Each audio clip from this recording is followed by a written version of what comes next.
sok-sokan merasa gugatannya dikabulkan oleh Mahkamah Konstitusi dan bisa mengusung Anies Baswedan di Pilgub Jakarta. Namun demikian kini nyengir kuda dikarenakan Partai Buruh tidak punya satu kursi pun untuk mengusung Anies Baswedan. Mengharapkan PDIP, ya PDIP pun tak sudi mengusung Anies Baswedan. Ya itulah Iqbal. Di mana partai politik yang tidak mempunyai kursi atau non seat, dia boleh untuk mengusung calon-calon kepala daerah. Dengan demikian, Partai Buruh memenangkan gugatan di Mahkamah Konstitusi. Oleh karena itu, Partai Buruh akan mempersiapkan kader-kader partai dan juga orang-orang baik, walaupun dia bukan kader partai. Saya ambil contoh misal DKI Jakarta, seperti yang tadi saya sampaikan, Anies Baswedan adalah salah satu calon yang hasil survei adalah survei tertinggi. Itu artinya kan kehendak masyarakat, tapi dia digagalkan oleh demokrasi yang dibajak oleh partai-partai besar. Demokrasi nggak boleh seperti itu. Silahkan berbeda, tapi secara fairness. Ada rasa keadilan, rasa kesetaraan, dan setiap orang berhak untuk memilih dan dipilih. Dengan kemenangan Partai Buruh gugatannya di MK tentang Undang-Undang Pilkada ini, maka bisa dipastikan Anies Baswedan maju sebagai calon gubernur DKI. Sombong sekali mengatakan Anies dipastikan maju di Pilkada DKI. Namun demikian pada kenyataannya, meskipun Anies surveinya setinggi langit ke-10, tetapi kalau partai tidak ada yang mengusung, atau yang mengusung adalah Partai Buruh yang tidak punya kursi satupun, maka itu adalah hal yang mustahil. Anies diusung maju di Pilgub Jakarta. Anies itu elektabilitasnya sampai langit ke-10 tuh. Langit bukan ke-10 langit ke-7 ya. aja. Waduh. Paling mentereng. Pakai Ya. logika apapun, kalau Anies bisa berlabuh, susah bisa dikalahkan. Ya. Anies itu elektabilitasnya sampai langit ke-10 tuh. Mau langit ke-10, mau langit ke-7, mau langit ke-8. Bukti nyatanya dia gagal kok kemarin waktu nyapres, kalah dengan Prabowo Subianto. Ya meskipun Adi Prayitno begitu sangat mengunggulkan elektabilitas Anies Baswedan, namun demikian apabila tidak ada partai yang mengusung, tentu saja itu adalah hanya mimpi saja.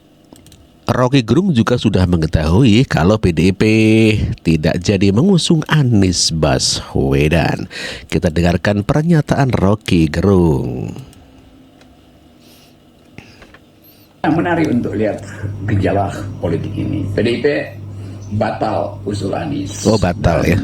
PKS Dewan Pekarnya membubarkan diri. Oh, artinya membubarkan diri ya? Dari partai itu dengan keterangan bahwa partai itu secara ideologis tidak lagi mencerminkan kejujuran hati nurani. Dua hal yang membuat kita berpikir ulang tentang apa yang disebut identitas partai. Tentu PDIP berpikir bahwa Anies bukan kader utamanya, sehingga banyak faksi di dalam PDIP menganggap bahwa itu tidak fair untuk mereka yang sudah berjuang mati-matian ya PDIP. Jadi kelihatannya ideologi nasionalisme bukan itu satu-satunya keterangan, tetapi sifat dari kaderisasi. Jadi Anies tentu dibayangkan akan punya peralatan untuk masuk ke 2009. Sementara PDIP tentu menuntut supaya kader-kadernya yang masuk ke 2009. Tetapi kalau dilihat dari sudut pandang pragmatis, tentu PDIP menginginkan Anies hanya demi menghalangi Jokowi masuk terus di dalam perpolitikan Indonesia tuh.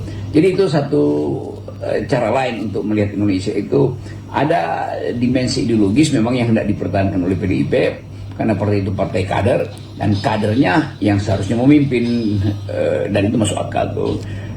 Tentu Anies sendiri merasa bahwa dia belum ditolak, mungkin tertunda karena Megawati masih mempertimbangkan banyak hal, termasuk kan kita tahu Ibu Mega itu dia punya kemampuan kontemplasi, mungkin dia berkontemplasi dan membayangkan perintah metafisik atau tuntunan metafisik dari Bung Karno. Kan tetap alam pikiran Ibu Mega selalu terhubung secara metafisik dengan ayahnya tuh.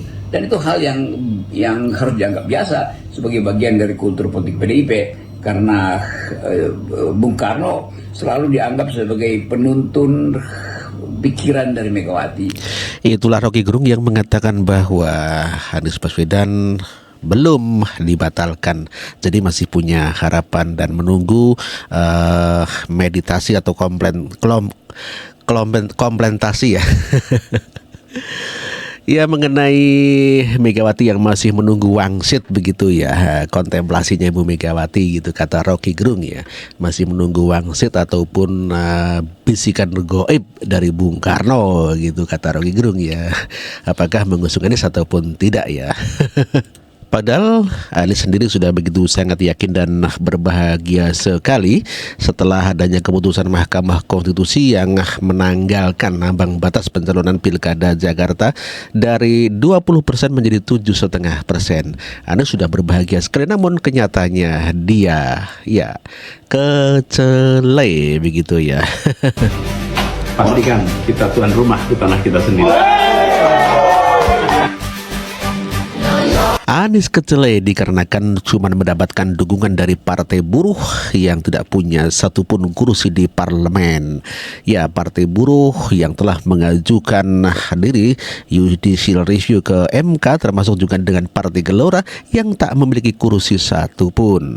Meskipun anak Abah begitu sangat berbahagia sekali dikarenakan tidak perlu 22 kursi atau 20% perolehan di Parlemen Jakarta. Namun demikian, seperti kita ketahui bersama bahwa tidak ada partai yang mengusung Anies Baswedan dikarenakan telah bergabung dengan Koalisi Indonesia Maju Plus. Sementara Partai Buruh dan Partai Gelora yang mengusulkan mengenai ambang batas tak punya kursi satupun. Inilah anak Abah. Putusan MK yang terbaru, jadi udah nggak 20% lagi tuh, udah dihilangkan guys dari pemilihan segala macam. Jadi itu tergantung dari range DPT lah. Pokoknya gampangnya ya gini, kalau Jakarta sekitar berapa ya, 11 jutaan ya berapa gitu, jadi cuma 7,5% lah ambang batas untuk bisa nyalonin sebagai gubernur. Dan partai yang tinggal satu ini sekarang ini kan PDIP, dan PDIP kan sudah mendapatkan 15% di Jakarta, jadi PDIP boleh mencalonkan calon gubernur sendirian. Oke. Sekarang kalau PDIP Istiqomah mencalonkan Pak Anies, wakilnya terserah siapa aja, gue kagak terlalu peduli. Karena kenapa? Karena yang penting Pak Aniesnya. Pak Anies dia bisa jadi gubernur, bisa membela kita nih rakyat Jakarta yang kita udah tahu banget deh pokoknya bagaimana jejak digital beliau. Walaupun agak susah karena udah ada undang-undang tuh si wakil presiden dikasih hak untuk aglomerasi lah apa segala macam gitu lah, udah ada undang-undangnya. Memang mungkin agak susah nanti perjalanannya Pak Anies, tapi kita rakyat Jakarta kita akan mendukung Pak Anies untuk membenahi Jakarta seperti 5 tahunnya kemarin ya kan. Kita bisa masukin warga kampung Bayam kembali ke rumahnya, itu yang paling penting gitu. Oke? Baik PKS, baik PKB, baik Nasdem, kita akan memerahkan Jakarta. Thank you PDIP, insya Allah PDIP Istiqomah. Kita akan datang mencoblos pada saat pilkada dengan kaos merah. Ya, kaos merahnya yang jangan ada tulisan apa-apa, yang polos-polos aja. Gitu boleh nggak ya? Mudah-mudahan boleh ya kayak gitu ya. Mudah-mudahan nggak ada tiba-tiba nanti ada peraturan lagi. Nanti kalau pilkada nggak boleh pakai baju warna-warna lain kecuali warna putih ya, polos-polos aja. Kalau pakai warna lain nanti ditangkap polisi. Mudah-mudahan nggak ada aturan-aturan kayak gitu tiba-tiba ditetapkan oleh siapa. Oke, dah bernyawa lagi lah ya kan. Oke, thank you MK, thank you Pak Soehartoyo. Terima kasih ya Allah, kayak bernyawa lagi, asli bernyawa lagi gitu. Oke, thank you. Yes, ya itulah anak Abah yang begitu sangat bergembira sekali dikarenakan keputusan Mahkamah Konstitusi memberikan nyawa dan peluang lagi kepada Anies Baswedan. Namun demikian pada kenyataannya tidak ada partai yang bisa mengusung Anies Baswedan. Jadi kecele ya anak Abah ya.